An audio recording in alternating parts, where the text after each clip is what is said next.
everyone, it's Katie from the Charlestown Club, and I have another fun tutorial for you today. So let's just jump into it. We're going to be tea staining a piece of paper with some tea bags that I had from the cup of tea that I was making this morning. You want to make sure you wait until the tea bags are cooled enough to the touch, so that way you can run it over the paper and make sure you're in an area where it's okay to get a little wet. As you can see, I just decided to do both sides at once because my paper was thick enough. You might need to dry in between times when you're doing this type of tea staining. There are a couple different ways you can tea stain. This is the easiest and the one that I find most accessible. If you're doing a bunch of papers at once, you could pour the cup of tea that is dedicated to the tea staining into a bowl and do it that way. What I'm doing right now is opening up one of the tea bags and using the tea grinds to kind of change the color in certain areas and give some randomized style to the tea so that way you don't see the strokes of the tea bag over the paper. And I'm going to be doing that on both sides. You can also technically use coffee grounds for this if you are more of a coffee drinker at home. I find the tea easier because you can use the partially squeezed tea bags. Once you've covered both sides of the paper to your satisfaction, go and to the sink, take off some of the tea grinds that are left onto the paper, and after that you're going to go put it in the windowsill and let it dry.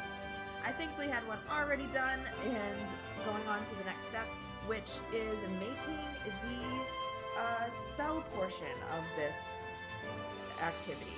So what you want to do is a lot of spells, if you look them up online and what does a spell scroll look like, there's a lot of geometric shapes and patterns, so I just kind of went off of that idea. I also just decided to do a spell scroll because I wanted something that felt fun and easy and was something for creativity. So this is my creativity spell.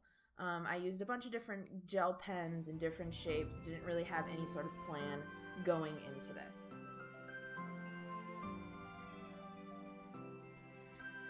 Next, because I was in my kitchen and I wanted to make a nice big circle, I grabbed a bowl and used it to trace a circle around the center, because sometimes when you look at the idea of a spell scroll, there's this giant picture and then a lot of smaller pictures and writings all around.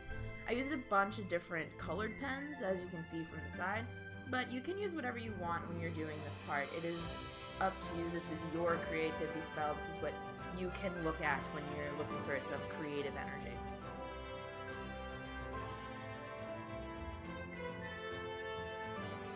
I know for me, when I like to design things, I'm into geometric shapes and repeated patterns, so that's what I was kind of going with when I was doing this giant shape in the center. Different patterns, but still somewhat repetitive and having fun that way.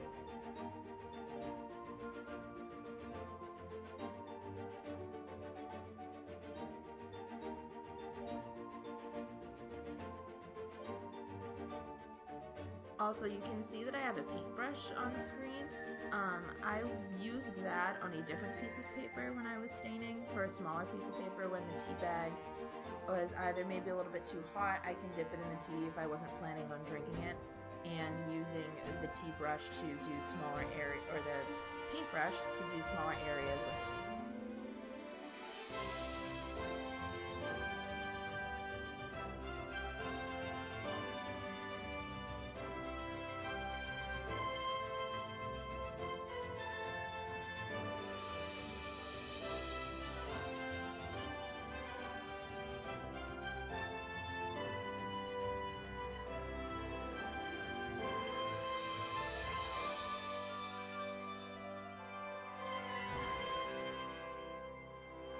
As you can see, I used a lot of repetitive lines just over and over again to kind of fill in the area. I like to use this technique a lot when I'm using gel pens because having to waste a lot of the ink, I don't want to do that. I don't want to have to rebuy pens. So if you do a lot of repetitive lines in the same direction, you end up filling up a lot more of the space.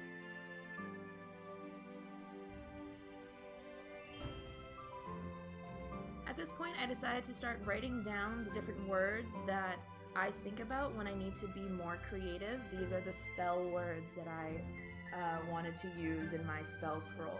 So I used words like creativity, exploration, failure, trying, self-discovery, and I just wrote them randomly on the paper where I wanted to. These are your words. You can write as many or as few as you want for the spell portion of this, and these were the ones that came to my mind.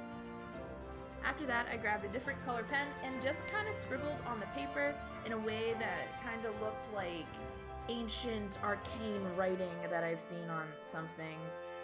It's a lot of just squiggly lines and dots in certain areas, a lot of long lines and just random shapes. Anything you want. I just recommend, if you're trying to make it look like writing, not doing a long line and doing more short squiggles instead of a whole line of squiggles. After that, I grabbed a red pen and I started making little designs under each of the words, so that way I had special designs. And this is what it ended up looking like when I finished all of that.